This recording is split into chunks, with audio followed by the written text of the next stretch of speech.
Las calizas, junto a las dolomías y las margas, constituyen las rocas carbonatadas. Son rocas sedimentarias y, por lo tanto, se disponen en estratos. Aunque después, debido a la erosión, se producen colapsos y torcas, como esta, o cañones, o aluviones, canchales, edificios tobáceos, etc. Las dolomías y las calizas son rocas muy resistentes a la erosión y son las que destacan en las series sedimentarias. Las margas son mucho más blandas y sobre ellas frecuentemente se forman cárcavas. En las rocas carbonatadas, como las calizas y las dolomías, es frecuente que se formen cañones y cortados, algunos muy angostos como este, el desfiladero de la Yecla. Y esto se debe a que se suma a la acción mecánica del agua la disolución por carbonatación. Este proceso de disolución por carbonatación produce relieves kársticos, responsables de la formación de lapiaces, torcas y simas en superficie y de galerías y cuevas en interiores. Y cuando el agua con cationes de calcio y aniones de bicarbonato disueltos en ella llega a una cavidad o sale al exterior, pierde el CO2 y precipita el carbonato cálcico formando espeleotemas, como estalactitas, estalagmitas, columnas, etc. Las calizas son rocas de grano muy fino que no se diferencian a simple vista. Generalmente son de color blanco, amarillento o grises.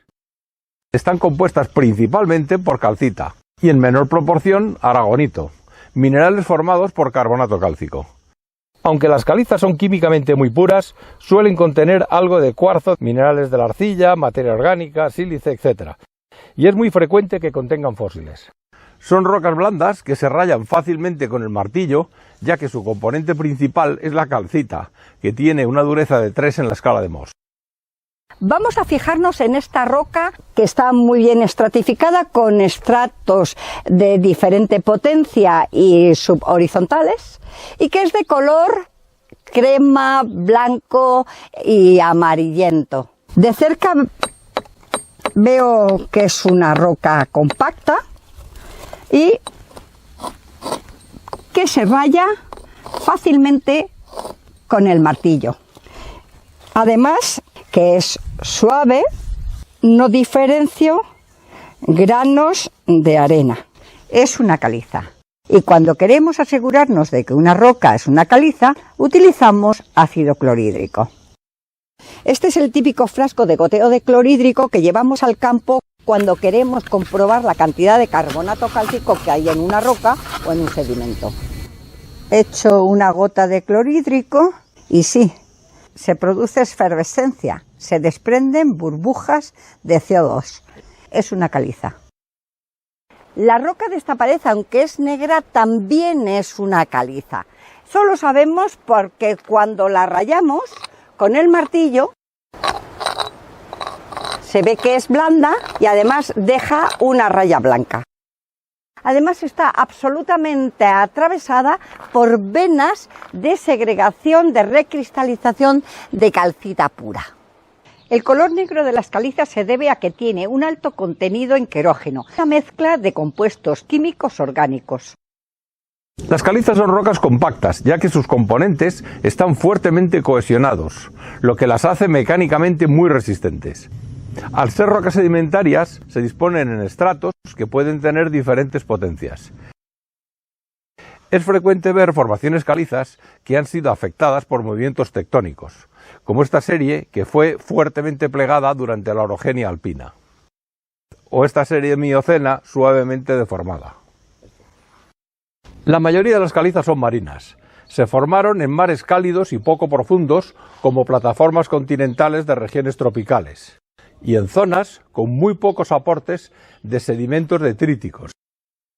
Y es muy frecuente que contengan fósiles, como estas calizas margosas del Albense, del Cretácico medio, que contienen gran cantidad de orbitolinas, organismos unicelulares característicos de mares someros, de zonas tropicales o subtropicales. Y aquí en esta zona además ha habido un aporte de detríticos, ya que esta roca es una caliza margosa, o sea, una caliza que tiene un porcentaje de arcilla. Muchas calizas son de origen biológico, ya que se han originado por la acumulación de restos de organismos cuyos esqueletos eran de carbonato cálcico. como moluscos, equinodermos, foraminíferos, corales, etc. Cuando mueren estos organismos, sus restos se van acumulando y forman unos sedimentos que por diagénesis originan rocas calizas. Este frente de roca caliza de la Sierra de Santa Pola es un arrecife fósil. Se formó hace unos 10 millones de años en un mar somero y cálido en unas condiciones similares a las que se dan en la actualidad en las zonas donde se están formando arrecifes, donde se están formando calizas. Esta es una piedra caída del frente arrecifal y está constituida por colonias de corales del género Porites, que son estos tubos alargados que vemos aquí. Es un coral muy común en casi todos los hábitats. El esqueleto de los corales está compuesto de carbonato cálcico y cuando estos mueren forman parte del edificio y contribuyen a su crecimiento. En esta fotosatélite se comprueba que el arrecife tiene una forma redondeada, que es un antiguo tolón. Quedó emergido durante la crisis mesiniense, cuando prácticamente se secó el Mediterráneo para nuevamente quedar sumergido al volver a llenarse este mar. Y hace unos 3 millones de años comenzó a elevarse esta zona y ahora el antiguo arrecife constituye la sierra que estamos viendo. Los planorbis viven actualmente en lagos y lagunas en aguas dulces y tranquilas. Estos planorbis, caracoles de agua dulce, indican que estas calizas se depositaron en un lago y no en el mar. Aquí en el Valle del Cabriel encontramos estas tobas calcáreas. Estas rocas se forman en zonas calizas donde el agua lleva gran cantidad de bicarbonato cálcico disuelto. También se forman en las laderas donde el agua emerge en surgencias y manantiales. Y ahora, para identificar esta masa rocosa, nos acercamos a su base y comprobamos que se trata de una roca caliza muy blanda, muy porosa. Vemos agujeros de antiguos troncos vegetales, tallos, improntas de hojas. Todo ello se ha formado al circular agua saturada en carbonato de calcio que ha ido precipitando encima de los restos vegetales y poco a poco lo ha ido fosilizando, lo ha ido transformando en roca caliza. Esta roca carbonatada es un travertino, se diferencia muy bien porque está formada por capas paralelas con pequeñas oquedades. Muchas de estas capas son más compactas, mientras que otras son mucho más porosas. Y generalmente son de color blanco amarillento, pero algunas veces son un poco más rojizas. Los travertinos se originan en fuentes termales. Estos depósitos de carbonato cálcico, capa a capa, normalmente son de calcita, aunque en estas fuentes termales con temperaturas entre 40 y 60 grados o más pueden contener unas cantidades bastante elevadas de aragonito. Estas son las fuentes termales que están situadas dentro de una falla perpendicular al eje norte-sur de las grandes fallas de transformación del Mar Muerto, que como sabemos es una zona de rift muy caliente y con mucha actividad tectónica. En este punto las aguas se infiltran, se calientan, disuelven carbonatos y ascienden y depositan el carbonato cálcico como travertinos.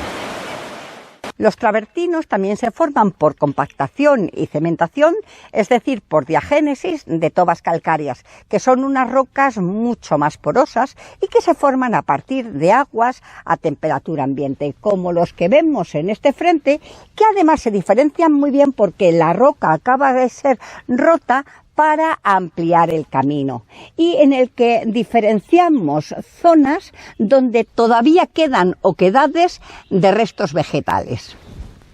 Estas formaciones son geográficamente mucho más extensas que las producidas por aguas termales. Los travertinos también se forman en los cauces de los ríos y sobre todo en cascadas, ya que el movimiento del agua favorece la liberación del dióxido de carbono y por lo tanto que precipite el carbonato cálcico. Aquí tenemos un buen ejemplo de travertinos que se forman en cascadas de ríos, como en este ejemplo del río Cabriel. Este relicto de travertino está pegado a las paredes de este pozo.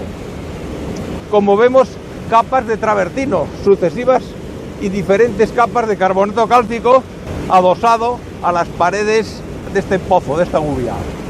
Se formó y posteriormente fue disuelto parcialmente. Estas costras de color blanco que vemos entre limos arenosos marrones y cubiertos por un suelo muy pobre es un caliche. Reconocemos el caliche porque son costras horizontales situadas a varios niveles, de poco espesor, aunque a veces en otros lugares pueden llegar a tener varios metros de espesor. El caliche se forma al precipitar el carbonato cálcico procedente del lavado lateral y vertical de las rocas y sedimentos carbonatados de los alrededores. El agua procedente del exterior penetra en el suelo, disuelve los carbonatos, los transporta por capilaridad hacia la superficie y los deposita al evaporarse el agua. El caliche es por tanto una formación edáfica, una caliza de origen continental. En este relieve modelado sobre unas rocas muy blancas vemos formas que nos recuerdan tanto a las cárcavas y barrancos que se originan en las arcillas al ser erosionadas por aguas de escorrentía, como a las formas producidas en las calizas por disolución, por carbonatación, pero con muchas más oquedades. De cerca vemos que es una roca muy blanda, es de color muy claro, untosa al tacto. Se ve que no tiene granos, es una marga, una roca intermedia entre una caliza y una arcilla. De hecho, este nivel es mucho más calcáreo que este del suelo que estoy pisando, que es mucho más arcilloso. Las margas arcillosas son unas rocas muy plásticas, con mucha adherencia, y eso se comprueba porque cuando vas andando sobre ellas se pegan mucho a las botas. Las margas también pueden contener yesos y sales. Es frecuente que las margas tengan fósiles, como vemos en esta formación del Plioceno superior, que está absolutamente llena de conchas de bivalvos, principalmente de ostreas, algunas de gran tamaño, como estas que vemos aquí. Las dolomías son rocas carbonatadas que tienen más de un 50% de dolomita, que es carbonato cálcico magnésico. Si tiene menos del 50% es una caliza dolomítica. Las dolomías son muy parecidas a las calizas, pero son unas rocas algo más duras y más resistentes a la erosión. Estas son unas dolomías y constituyen la llamada facies Ciudad Encantada, que es muy característica de la cordillera ibérica. Las calizas son rocas resistentes pero no muy duras, fáciles de extraer y de tallar, por lo que se han empleado en catedrales, palacios y edificios, así como para pavimentos. Muchas ciudades tienen gran parte de sus edificios construidos con piedra caliza. Esta es la llamada caliza de Ontoria, un tipo de caliza blanca con algunos fósiles que ha sido muy empleada desde la antigüedad. La piedra se está extrayendo mediante galerías subterráneas, ya que el estrato de roca explotable tiene una montera de estériles de entre 12 y 18 metros de espesor. Con esta piedra caliza se construyó la Catedral Gótica de Burgos, así como la mayor parte de los monumentos históricos de esta ciudad. La principal característica de esta piedra es su durabilidad, como se puede comprobar al ver su buen estado en edificios históricos que algunos tienen más de 800 años. Esta durabilidad se debe a que la roca tiene bastante porosidad abierta, lo que hace que se produzca un proceso de disolución-cementación del propio carbonato cálcico dentro de la roca. Debido a las características de las rocas calizas, cuando éstas deben soportar infraestructuras civiles, es importante hacer estudios geológicos previos y detallados de porosidades, fracturas y diaclasados, estratificaciones, texturas, estructuras, etc. Un buen ejemplo de complicaciones es el cierre de esta presa, que fue construida en 1972 para abastecimiento de agua a Valencia y para producción de energía eléctrica. Tiene una altura de 129 metros, una longitud de 241 metros y se emplearon aproximadamente 640.000 metros cúbicos de hormigón. Sabemos que muchos de ellos se utilizaron para sellar conductos kársticos naturales.